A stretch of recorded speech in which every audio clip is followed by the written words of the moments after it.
Hi everyone, my name is Mesama Onyaba and I'm here with. Olaoye. So we are sitting behind this beautiful piece, and this is like a last minute interview. I just came to Chicago to just pick up my paintings, but I'm here to interview my fellow Nigerian brother. So we're gonna start with, let's say, a brief introduction of who you are and maybe something about your work. Then I can follow up with some questions. Okay, let's go. My name is Victor Olaoye, and I'm a Nigerian, just like Miss Sama.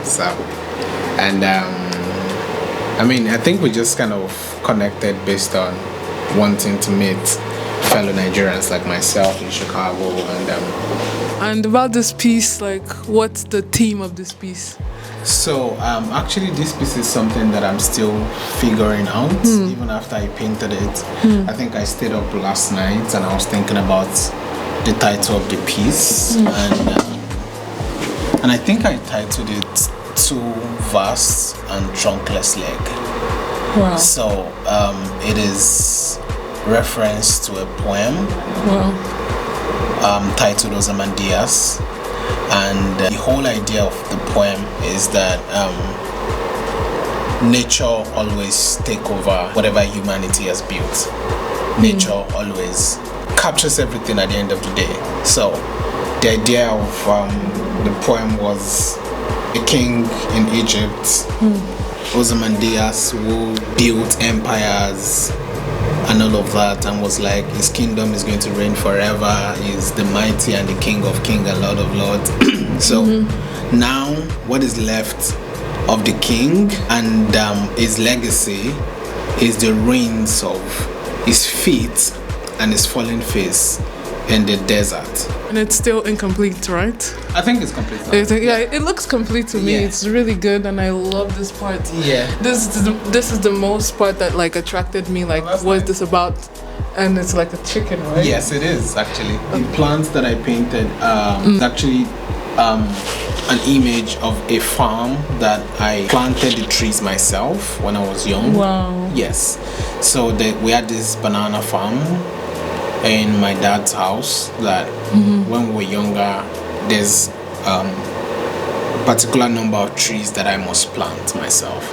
So each time I go back to visit and I see these trees are grown, and it just symbolizes life And hard work. Some of them decay. So it's just fascinating to see the relationship with these spaces, and now seeing the interconnectedness with nature in general. And I think it's just I think I see this piece more like a self-portrait of myself in some kind of way. Like, it just has a lot of connected root to my identity, and that's it. Yeah.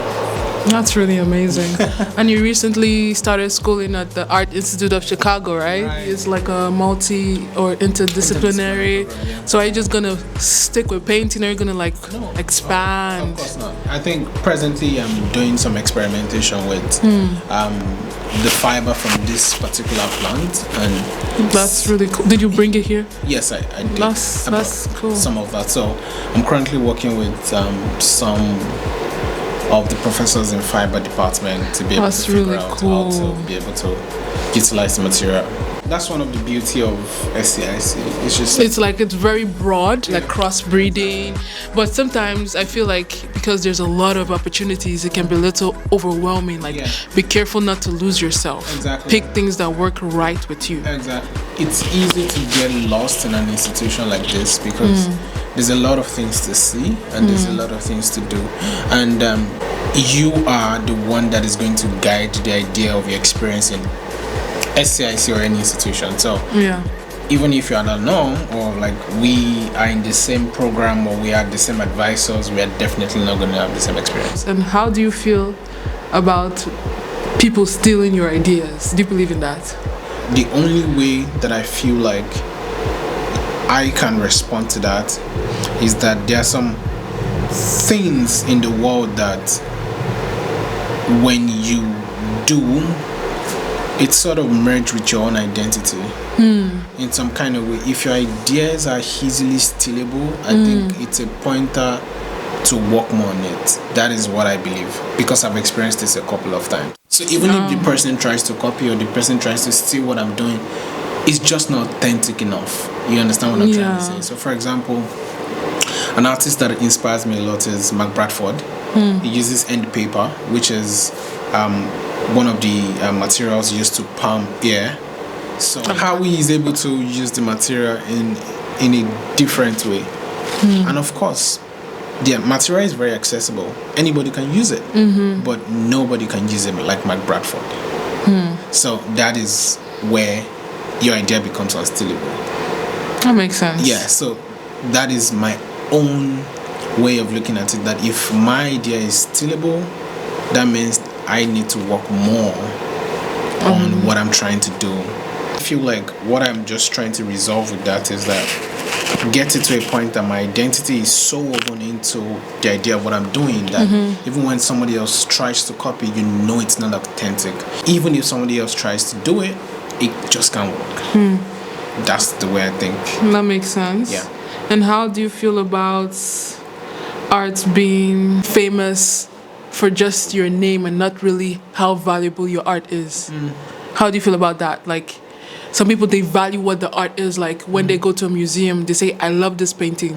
How much is this painting? Or a gallery, how much is this painting? Or like, oh, Victor just released this painting. I don't care what it is. I'm just going to buy it. How do you want to be? Yeah, how do you feel? I think it is necessary that the perspective that we view art is broad. Art is something that is very spiritual, and art is something that we need as humans to constantly feed our soul. And I mean art in every form, like music, film, comedy, painting, sculpture. All of these forms of art are necessary for human evolution and necessary for human sustainability, and we just being whole, as it were.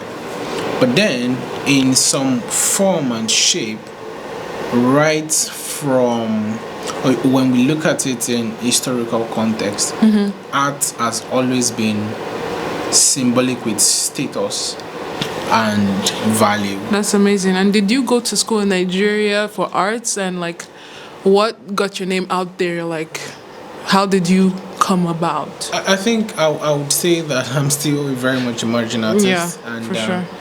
But I studied art during my undergrad, which was, I think, 5 or 6 years ago now. So I graduated 2019. I studied sculpture, but I have always been interested in painting, fiber, and drawings. And and having that practice for almost a couple of, let me just say, like 5 to 8 years now has also helped me to like be able to be involved in the art market. So I have 3 cliche questions online that I found. So what is your creative process like? I feel like creative process is something that an artist might never figure out even to the end of their life, because we are a being subject to change. Many things affect the way we engage with our creative process. For example, the way you respond to your paintings or your work when you are single is different from the way you respond to it, let's say, when you are in a relationship, or let's say when deep. Yeah, that makes sense. or when you have a kid, you understand? So a lot of things influence that creative process, and it's just like it constantly changes. Sometimes it's music, sometimes it's what you're going through in your soul, sometimes it's heartbreak, sometimes it's how you're connected with spirituality in some form and shape, and it just constantly changes, and you know, it's not static. And that is one of the things that make artists one of the most free-spirited being in the world. So that's just what I say. You think you are vulnerable with yourself when you create? Do you want to reveal yourself to the world when you're creating? Vulnerability is also a very simple but complex thing, because it can be complicated in some form and shape, because sometimes you also don't want to get into a space that you overshare. Just like almost trying to get a feedback from the society about yourself sometimes. So for me, based on the way I see it, so sometimes the relationship between vulnerability and my work is something that I still try to like find a way around, so that I don't, when I'm vulnerable in my work, or I am not trying to seek an external validation, because whatever you say at that point, it's like it's directly affecting me because I'm pouring out myself into the painting. I can think of many artists on top of my head that you can look at their art and they are very vulnerable. Think of Tracy Emin. Her life is her work, right? She makes works about her body, her sickness, and all of these things. You know, and it's just also understanding what come together to make you the kind of person that you are. How vulnerable are you around people? What are the experiences you had during your childhood, and how can you be able to express or communicate these things? So I think it's just something that an artist constantly try to figure out. You know, there's no static way to expressing vulnerability. It's a way of life. Yeah, that's it. You can't predict the future. Exactly. So That kind of that's thing. just the way I see it. That's a good answer. So the next question is, what are the major themes or messages you try to convey through your art? I think most recently I'm thinking about sustainability, and I'm also considering the ecological impact of art in the society, and how we or I can play a role in the global conversation that is affecting every industry and every being in the world right now. So, because one of the most beautiful thing about art is that art should be able to reflect its time. And if you look at Renaissance art, it was able to speak about the issues that are happening in those times. If you look at Egyptian art, if you look at every art period. So one last cliche question. How do you feel your art has evolved over time? To be very honest, my art is something that the evolution of my art itself is something that even I don't understand. And I don't think I can ever come to comprehend or understand the breadth and length of its evolution, because I just feel like even when I'm not painting, my mind is constantly changing. And the next time I approach a painting, it is 100% different from what I did the previous time, because it's just like my life is like a sponge, and it's feeding many things, like this conversation, the food I eat, the people that I meet, the music I listen to, and I go back to the painting, I see that I'm a changed person. That's a very, very good answer. That's a nice answer.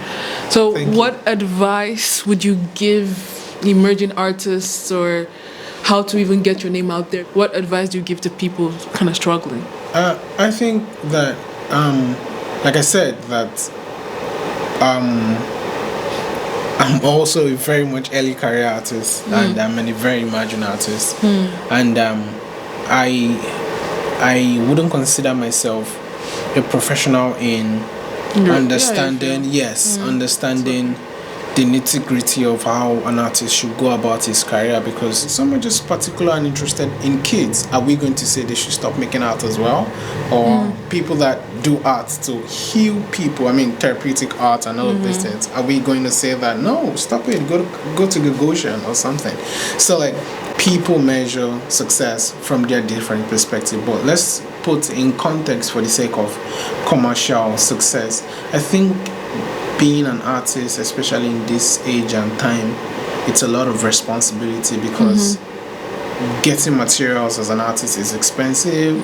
Paying rent, these are things that you definitely cannot avoid. Paying rent, constantly working, feeding, and all of that. So it's almost like, I feel, and I might be biased, I feel that if you are not 100% or extremely like a junkie passionate about art, it is better to get something doing while you're also practicing the art, because it's a long, crazy journey to just be an artist alone. Not every artist is going to be that Damien Hirst status success, and not every artist will be art teachers. It's just knowing what you want and what is the best and the fullness of yourself or your creative ability that you can give to your craft or your art that the world needs to see. I feel like residencies, art schools are a very good idea. It gives you enough time to experiment. But this was really fantastic. I can't wait to post it. Would you like to say anything? What can I say? Let's keep making art. Yeah, let's keep making art. That's the last word from Victor. Thank you so much for watching. I hope you loved this interview and this lovely art. Bye, everyone. Yeah.